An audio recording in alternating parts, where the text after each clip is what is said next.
Hello and welcome to Wisdom and Wealth, your guide to a richer, more fulfilling life through timeless wisdom. Have you ever considered whether being endlessly gentle with everyone is truly the right path? In a world that often champions kindness, compassion, and understanding as ultimate virtues, the idea that gentleness alone might not suffice can be unsettling. However, within the ancient wisdom of Buddhism, we discover a deeper and more balanced perspective. Join us as we delve into this important topic. If this sounds intriguing, please hit that like button and subscribe to our channel for more insightful content on personal growth and financial well-being. We are so happy that you are here to experience this with us. The Buddha, a dedicated seeker who devoted his life to unraveling the mysteries of human suffering and liberation, taught that true compassion isn't always soft or lenient. It is wise, discerning, and transformative.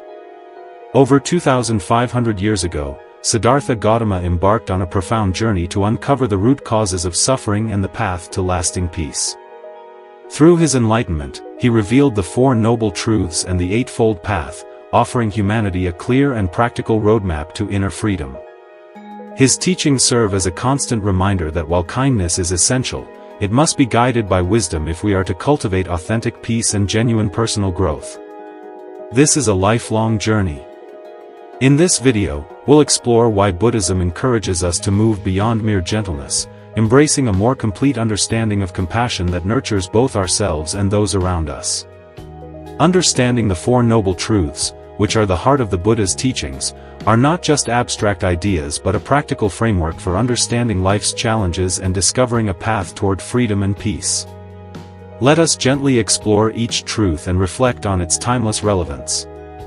Before we move further, if you're finding this discussion valuable, we encourage you to subscribe to our channel for more thought-provoking content. We would love to have you as part of our community. The first noble truth is the truth of suffering, or dukkha. The Buddha began with a simple yet profound observation: life, as we know it, involves suffering. This suffering isn't limited to physical pain. It encompasses emotional restlessness, dissatisfaction, and the subtle feeling that something is always missing. By acknowledging suffering instead of avoiding it, we open the door to wisdom, recognizing its presence, which allows us to face life honestly and with compassion, both for ourselves and for others. The second noble truth is the truth of the cause of suffering, or samadaya. The Buddha explained that the root of suffering lies in craving and attachment. We cling to pleasure, resist discomfort, and constantly chase after things we believe will make us whole. Yet, this endless grasping only deepens our unrest. Sometimes, even being overly accommodating or seeking everyone's approval can be a form of attachment. True freedom comes not from pleasing others but from letting go of clinging and cultivating balance in our hearts. The third noble truth is the truth of the cessation of suffering, or nirodha. There is hope. The Buddha assures us that suffering can cease. When we release attachment and craving, the restless cycle quiets, and peace naturally arises. This cessation isn't an escape from life but a deeper way of living, free from the chains of constant wanting. Remember to subscribe and like if you're enjoying the video so far, it really helps us out. Thank you. It is a reminder that liberation is possible here and now, in the very midst of our daily lives. The fourth noble truth is the truth of the path to the cessation of suffering, or magga. The Buddha offered a clear path to freedom, the Noble Eightfold Path. It is a gentle but disciplined way of living that cultivates wisdom, ethical conduct, and mindful awareness. Right view and right intention guide our understanding, while right speech, right action, and right livelihood shape our conduct. Right effort, right mindfulness, and right concentration strengthen our inner clarity. Together, these principles form a path of balance, not extreme gentleness nor harshness, but wisdom guided by compassion. Walking this path, we learn to live with understanding, courage, and a peace that doesn't depend on circumstances. The middle way is one of the most essential teachings of the Buddha. It is the path of balance, guiding us to avoid extremes and live with wisdom and clarity. Before his enlightenment, the Buddha experienced both sides of life, first, as a prince surrounded by luxury, and later as an ascetic practicing severe self-denial. Neither indulgence nor hardship brought him peace. True awakening came only when he discovered the middle way, a balanced path that nurtures both body and mind without clinging to extremes. Now would be a great time to show your love and support for this channel by subscribing and hitting the like button. In our daily lives, the middle way reminds us to meet others with compassion, yet also with discernment. To be endlessly gentle may allow harmful patterns to continue, while to be overly harsh may bring unnecessary pain. The middle way teaches us to respond with wisdom, offering kindness while also setting clear boundaries. It is a path of harmony where compassion and clarity walk together, leading us closer to peace and freedom. In Buddhist practice, compassion is a guiding light, yet it is often misunderstood. True compassion doesn't mean tolerating harm, nor does it require us to sacrifice our well-being for the comfort of others. Instead, the Buddha taught that genuine compassion arises from wisdom. It is the ability to see clearly the roots of suffering and respond in a way that helps bring freedom, not by enabling harmful patterns, but by guiding others and ourselves toward healing. This distinction between compassion and enabling is vital. To enable is to allow harmful behavior to continue unchecked, often out of fear, attachment, or a desire to avoid conflict. Compassion, however, looks deeper. It seeks to alleviate suffering at its cause, even when that requires difficult truths or firm boundaries. If you are enjoying this content, please subscribe to the channel. The Buddha illustrated this principle through the parable of the raft. In the story, a traveler builds a raft to cross a dangerous river. Once safely on the far shore, he recognizes the raft's value, but he doesn't carry it with him. The raft served its purpose, and now it can be left behind. In the same way, Buddhist teachings themselves aren't meant to be clung to. They are skillful means, tools for crossing the river of suffering and ignorance. Once they have served their purpose, we let them go. Our approach to compassion can be understood in the same light. At times, gentleness is the raft. It supports, soothes, and guides others through their struggles. But if we cling to gentleness in every situation, it may become a burden, preventing growth or allowing harm. In those moments, wisdom asks us to set aside excessive softness and act with discernment. This isn't a rejection of compassion but its truest expression. Compassion guided by wisdom knows when to comfort and when to challenge, when to yield and when to stand firm. By balancing kindness with clarity, we honor both our own well-being and the path of those around us. In this balance, compassion is no longer enabling, it becomes a powerful force for genuine freedom and peace. The Buddha's teaching of the middle path is more than a philosophy, it is a practical guide for daily living. It reminds us to avoid extremes and approach life with balance, wisdom, and compassion. If you are finding this content valuable, please hit the like button. Let's reflect on a few ways this principle can be applied in everyday situations, such as setting boundaries in relationships. Kindness and accommodation are important, yet so is self-care. The middle path teaches us that setting boundaries isn't a rejection of compassion but an expression of wisdom. By protecting our well-being, we create healthier connections and foster genuine respect. Boundaries allow compassion to flourish without being clouded by exhaustion or resentment. When others act in harmful ways, the middle path guides us to respond with clarity and compassion. This might mean addressing the behavior directly, encouraging positive change, or seeking help when necessary. We avoid extremes, neither responding with harshness nor enabling destructive actions. Instead, we act with discernment, aiming to reduce suffering for all involved. The middle path teaches us not to suppress disagreements or pretend everything is well. Instead, it invites us to approach conflict mindfully, with patience and openness. Through active listening and thoughtful dialogue, we can move beyond superficial harmony toward genuine understanding. The middle path isn't about choosing comfort over challenge, it is about balance, living with compassion, clarity, and the courage to act wisely.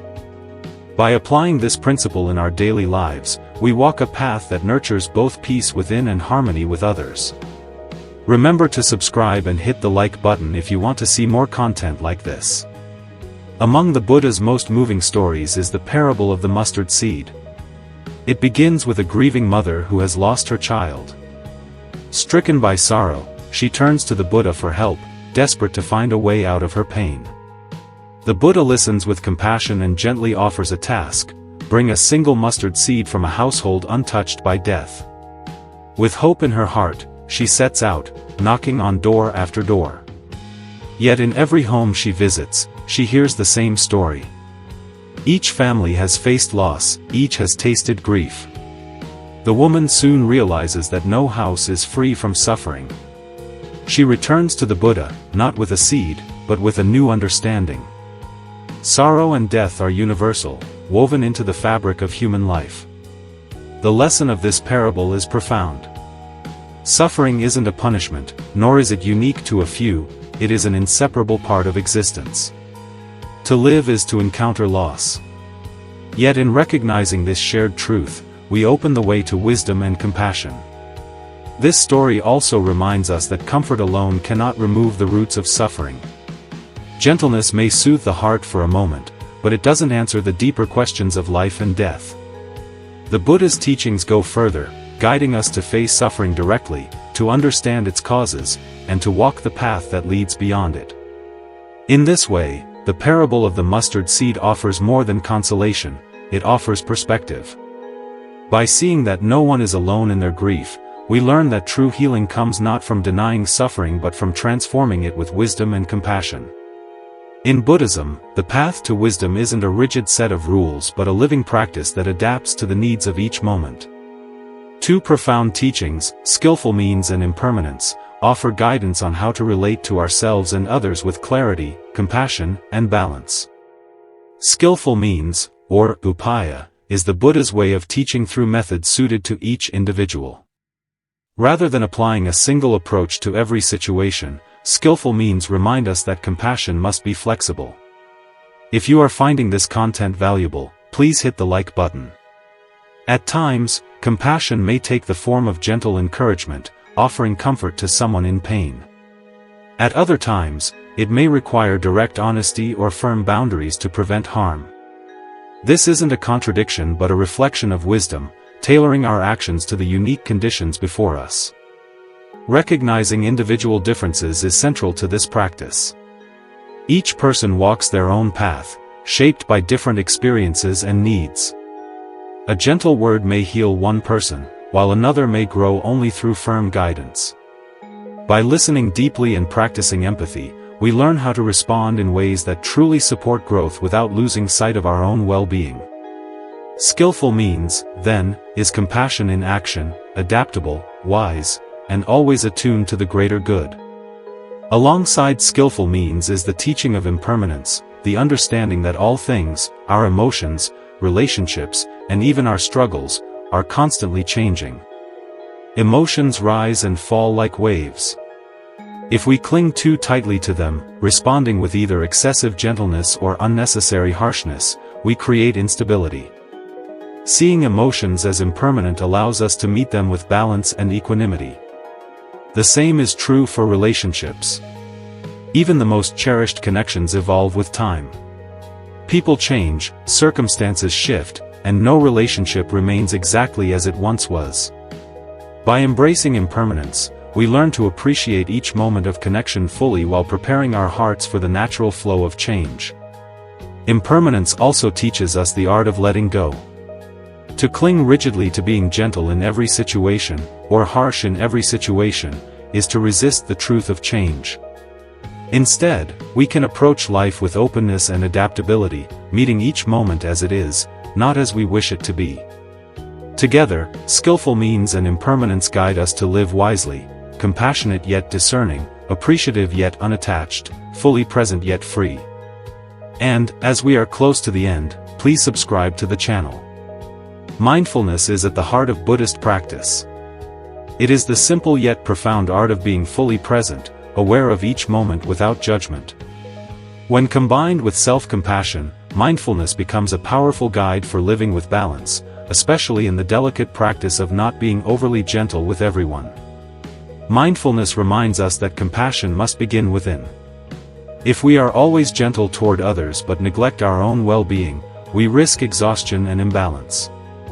Self-compassion means honoring our limits, caring for our emotional needs, and treating ourselves with the same kindness we wish to offer others. This isn't selfishness, it is the foundation that allows us to extend authentic compassion outward. Mindfulness also cultivates the ability to observe our thoughts and emotions without rushing to react. When faced with conflict or challenging people, this practice creates space, a pause between impulse and response. Within that pause lies wisdom. Instead of being swept away by anger, fear, or the desire to please, we respond with clarity and discernment. Through mindfulness and self-compassion, we learn to act not from habit or emotion, but from presence, wisdom, and balance. This is why it is the wisdom and wealth channel. Equanimity, known in Buddhism as one of the Brahma Viharas or divine abodes, is the quality of steady balance in the face of life's constant changes. It is the calm center that remains unshaken whether we encounter joy or sorrow, praise or blame, comfort or difficulty. To cultivate equanimity is to nurture a mind that doesn't cling to highs or resist lows, but instead rests in clarity and peace. In the context of not being gentle with everyone, equanimity becomes especially important. It doesn't mean withdrawing into indifference, nor does it call for harshness. Instead, equanimity allows us to stay compassionate while also discerning. With this balance, we can offer kindness without enabling harm, and firmness without anger. It is the spacious wisdom that guides us to respond, not react. Equanimity also deepens our understanding of true compassion. Real compassion isn't limited to soft words or accommodating gestures, it is rooted in the desire to genuinely support the well-being of all beings. Sometimes that support takes the form of gentleness, and other times it requires setting boundaries or speaking difficult truths. By walking the middle way with equanimity, we honor the timeless wisdom of the Buddha. We learn to hold both gentleness and discernment in harmony, creating a compassion that is steady, transformative, and enduring. May we cultivate this balance in our hearts, and through it, bring greater peace to ourselves and to the world. As we reflect on the Buddha's timeless teachings, we see that true compassion isn't always soft. It is wise, discerning, and balanced. Being gentle with everyone may feel virtuous, but genuine peace arises when kindness is guided by clarity, mindfulness, and the courage to set boundaries. The middle way, skillful means, and equanimity remind us that compassion is most powerful when it is adaptable, rooted in understanding, and free from attachment to outcomes. If these teachings resonate with you, take a moment today to practice mindfulness, self-compassion, and discernment in your interactions. Notice where gentle kindness serves, and where wise firmness is needed. If you found value in this reflection, please like, share, and subscribe to this channel for more insights into Buddhist wisdom and practical guidance for modern life. Hit the notification bell so you never miss a moment of clarity and peace. Walk the middle way, and let your compassion transform both your life and the world around you.